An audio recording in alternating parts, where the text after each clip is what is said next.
За даними Крим-ЦВК, голод у Криму викликав скорочення населення на 21%. Померло близько 100 тисяч людей.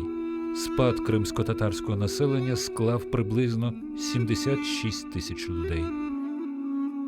Взагалі в історії радянської держави, а власне і кримські татари, і українці в свій час входили до складу Радянської імперії, на собі відчули це жахіття радянських голодів 21-23 років, 32-33. Якщо для України голод 32-33 років є актом геноциду, і українці найбільше постраждали в цей період часу. Проте, як би ми не говорили, все-таки відлуння голодомору 32-33 років позначилися і на, власне, історії жителів Кримського півострова. Адже багато українців втікали від цієї гуманітарної катастрофи до Криму.